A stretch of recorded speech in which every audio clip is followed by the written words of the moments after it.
నమస్తే జర్నలిస్ట్ మీ కేఎంఆర్.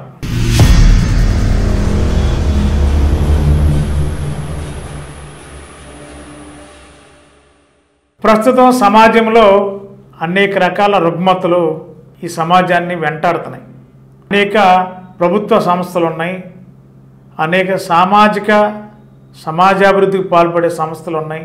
లేకపోతే ఒక మానవుడు హింసకు గురవుతుంటే వాటిని అరికట్టవలసిన వ్యవస్థలు, అదేవిధంగా కళ్ళ ముందు జరుగుతున్న ఘటనల్ని కనీసం మానవతా దృక్పథంతో స్పందించలేని ఈ సమాజం ప్రస్తుతం ఇలా అంటగాగుతుందంటే సభ్య సమాజంలో సిగ్గుపడాల్సిన పరిస్థితి ఏర్పడిందని చెప్పి అనుకోవాల్సిన పరిస్థితి కనిపిస్తుంది. ఆంధ్ర రాష్ట్రంలోనే ఎక్కడ పడితే అక్కడ ఒక టీనేజ్ పిల్లలు కాలేజీలో విద్యను అభ్యసించడానికి తల్లిదండ్రులు ఎంతో కష్టపడి పెంచి, చిన్నప్పటి నుండి పెంచి వారిని పెద్దోళ్ళు చేసి కాలేజీలు పంపించి చదువుకోమని పంపిస్తే అటు మగపిల్లలు కానీ అటు ఆడపిల్లలు కానీ రకరకాల స్నేహాలు, రకరకాల బంధాలు, రకరకాల సెలవుల్లో చాటింగ్స్, అదేవిధంగా ప్రేమలు 10th క్లాస్లోనే, ఇంటర్మీడియట్లోనే, డిగ్రీలో వీటన్నిటికి వచ్చిన తర్వాత ప్రేమలో పడిపోయి రకరకాలు అర్థమయ్యి అర్థం కానీ మైండ్ మెచ్యూర్ కానీ టైంలో పిల్లల్ని మైండ్ సెట్ని మార్చేసి కొంతమంది వాళ్ళని అలా ఒక విధమైన ప్రేమాయణంలోకి దించే ప్రయత్నాలు జరుగుతున్న ఈ సమాజంలో ముక్కుపచ్చలారని పిల్లలు, ఆడపిల్లలు కానీ మగపిల్లలు కానీ, మరి ముఖ్యంగా ఆడపిల్లలు, ముక్కుపచ్చలారని పిల్లలు తల్లిదండ్రులు ఎంతో గారాబంగా పెంచుకున్న ఆడపిల్లల్ని ఇవాళ నడి రోడ్డు మీద ఇష్టం వచ్చినట్టు మరి మారణాయుధాలతో దాడులు చేయడం అంటే వారిని ప్రాణాలు తీసే పరిస్థితి అంటే ఏం చేస్తుంది ఈ వ్యవస్థ, ఈ సమాజం ఏం చేస్తుంది?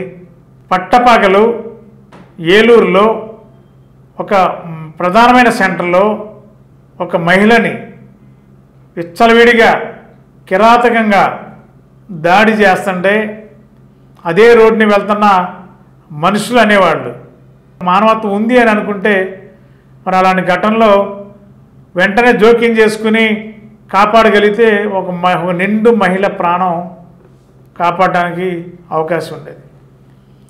మరి అలాంటి ఘటన నడి రోడ్డు మీద పట్టపగలు జరుగుతుంటే ఎవరికి వాళ్ళే మాకు సంబంధం లేదని అదే రోడ్డు మీద వెళ్ళిపోతున్నారంటే ఈ మానవ మృగాల్ని ఏమనాలి? ఈ మానవ మృగాలకి కనీసం మానవత్వం లేదా, మనసు లేదా అనే ప్రశ్న ఈ సమాజం ప్రశ్నిస్తుంది వాళ్ళ. మరి వ్యవస్థలు ఉన్నాయి, పోలీస్ వ్యవస్థలు ఏంటి, అనేక వ్యవస్థలు ఉన్నాయి.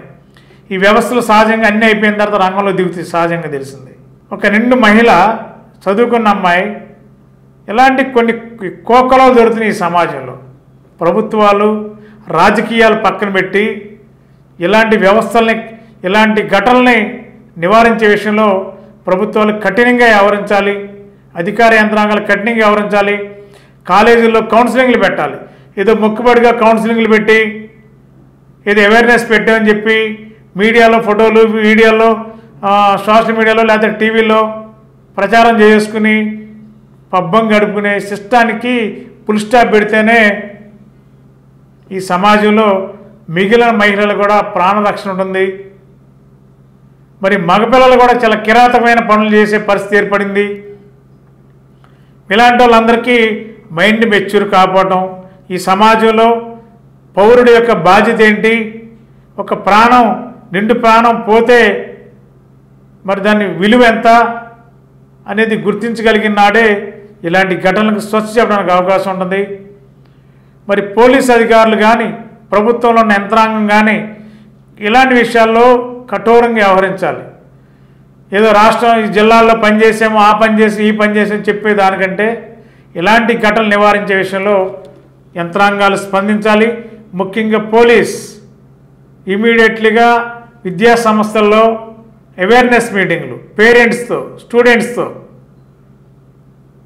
వాళ్ళకి సపరేట్ కౌన్సిలింగ్, మరి ఉమెన్ వెల్ఫేర్ డిపార్ట్మెంటు మరి ఇవన్నీ ఏం చేస్తున్నాయి? ఏదో వచ్చావా వెళ్ళావా జీతాలు తీసుకున్నామనే దానికే కంటే మానవ హక్కుల సంఘాలు ఉన్నాయి, మహిళా సంఘాలు ఉన్నాయి. ఏం చేస్తున్నారు ఇవన్నీ? ప్రజల్ని అవేర్నెస్ చేయలేరా? మహిళల్ని తోటి మహిళ ఈ విధంగా నిండు ప్రాణాలు రోడ్డు మీద ఎవరో చేతిలో పోగొట్టుకుంటుంటే కనీసం ఎలాంటి వాళ్ళు జరగకుండా ఉండడానికి కూడా ప్రయత్నాలు చేసే పరిస్థితి ఆలోచన చేయరా? ఇదేనా ఈ సమాజంలో ఉన్న బాధ్యత? ఈ పౌరుడికి ఈ సమాజం పట్ల గౌరవం లేదా, లేకపోతే బాధ్యత లేదా? కాబట్టి ఒక నిండు మహిళ పట్టపగలు ఏలూరులో ప్రాణాలకు కోరే పరిస్థితి ఏర్పడుతుంటే ఆ దారిని వెళ్ళే వాళ్ళందరూ మనకెందుకు అన్నట్టుగా బళ్ళు వేసుకుని వెళ్ళిపోతున్నారంటే మనుషుల మానవ మృగాలు అనేది ప్రజలు ప్రశ్నిస్తున్నారు. మరి అదే మీకు జరిగితే ఎలా ఉంటుంది అనేది గ్రహించాలి. ఈ సమాజం ఖచ్చితంగా ఇలాంటి ఘటనలు నివారించాలి, ఒక బాధ్యతగా తీసుకోవాలి ప్రతి పౌరుడు కూడా. పోలీస్ వ్యవస్థలు కూడా నిఘాలు కొనసాగించాలి. ఎక్కడికాడే పోలీస్ వ్యవస్థ అనేక సంబంధం లేని వ్యవహారాల్లో తలదూరుస్తారు, కానీ ఇలాంటి ఘటనలు జరగకుండా ఉండాలంటే ఆ కాలేజీలో కాలేజ్ యాజమాన్యాలు కూడా బాధ్యత తీసుకోవాలి. కాలేజ్ యాజమాన్యాలు ఫీజులు తీసుకుని పిల్లల్ని కాలేజీకి లక్షల ఫీజులు తీసుకుని పిల్లల భవిష్యత్తు ఏమైపోయినా మాకు సంబంధం లేదు, మా డబ్బులు మాకు వచ్చని చెప్పి యాజమాన్యాలు వహిస్తే ఖచ్చితంగా ఇలాంటి విషయాల్లో కాలేజ్ యాజమాన్యాలు కూడా బాధ్యులు చేస్తేనే ఖచ్చితంగా ఈ సమాజం బాగుపడుతుంది.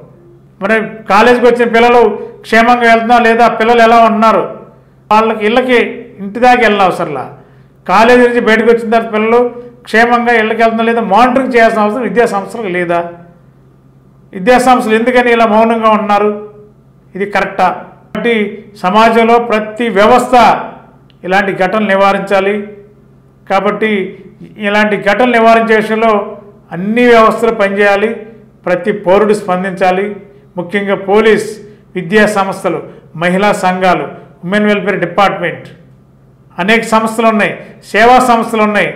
వీళ్ళంతా దేనికి? ఏదో చేసామని చెప్పుకుని ప్రగల్భాల కోసమేనా? ఒక మనిషి ప్రాణం పోతుంటే మనిషి ప్రాణం పోకుండా ఉండాలంటే నివారణ చర్యలు లేవా? వీటన్నిటికీ సమాజంలో ఎవరికి బాధ్యత లేదా? కాబట్టి ఖచ్చితంగా ప్రతి వ్యక్తి ఇలాంటి ఘటనలు జరగకుండా నివారించడంలో మీ పాత్ర మీరు పోషించండి. మీడియా కూడా మీ వెంటే ఉంటుంది. మేము మీతో ప్రయాణం చేస్తాం, అవేర్నెస్ తీసుకొద్దాం, ప్రయత్నం చేద్దాం. కొంతవరకు నివారణ జరుగుతుంది. ఎప్పుడు కూడా మీ వెంటే ఉంటాం. ఎంటీవీ కూడా మీతో పాటు ప్రయాణం చేస్తుంది. మా సహకారం తీసుకోండి, మేము సహకరిస్తాం. ఇలాంటి ఘటనలు జరగకుండా విషయంలో విద్యా సంస్థల పట్ల ప్రజల్లో అవేర్నెస్ తీసుకొద్దాం. పిల్లలను కూర్చోబెట్టి వాళ్ళలో కౌన్సిలింగ్ చేద్దాం. మేము కూడా మీ వెనకాల ఉంటాం. ఖచ్చితంగా ప్రతి పౌరుడు బాధ్యతగా వ్యవహరించాలన్నదే ఎంటీవీ కోరుకుంటుంది. Thank you. గత 20 సంవత్సరాలుగా దంత సమస్యలతో పాటు దవడ మరియు ముఖ సంబంధ సమస్యలకు చక్కని చికిత్సలు అందిస్తున్న శ్రీ రామకృష్ణ దంత వైద్యశాల, నరసింహారావుపేట, ఏలూరు. ఎమర్జెన్సీస్ లో వాడే ఆక్సిజన్ కాన్సంట్రేటర్లతో పాటు air purify, UV light steriliser, ULV fogger వంటి పరికరాల ద్వారా పరిశుభ్రమైన వాతావరణంలో చికిత్స అందించబడుచున్నది. ఆర్వీజీ ద్వారా అతి తక్కువ రేడియేషన్ ఉపయోగించి దంత వ్యాధి నిర్ధారణ మరియు రూట్ కెనాల్ వైద్యం చేయబడుచున్నది. డెంటల్ లేజర్ ద్వారా కుట్లు లేకుండా సర్జరీలు, ఇంప్లాంట్స్ కిట్స్ ద్వారా పళ్ళు లేని వారికి ఫిక్స్డ్ దంతాలు, రూట్ కెనాల్ చికిత్సలకు ఎండో మోటార్ వంటి ఆధునిక పరికరాలు కలిగిన నమ్మకమైన డెంటల్ క్లినిక్. అత్యంత ప్రామాణికమైన ఆటోక్లావింగ్ పద్ధతిలో శుభ్రపరిచిన ఇన్స్ట్రుమెంట్స్ వాడడం మా ప్రత్యేకత. దంత సమస్యలకు చికిత్సతో పాటు విరిగిన దవడ మరియు ముఖ ఎముకలకు చికిత్స, ఎత్తు మరియు వంకర దవడలకు కాస్మెటిక్ సర్జరీ, యాక్సిలో ఫేషియల్ వంటి చికిత్సలకు చిరునామా శ్రీ రామకృష్ణ దంత వైద్యశాల, వేములపల్లి రెసిడెన్సీ.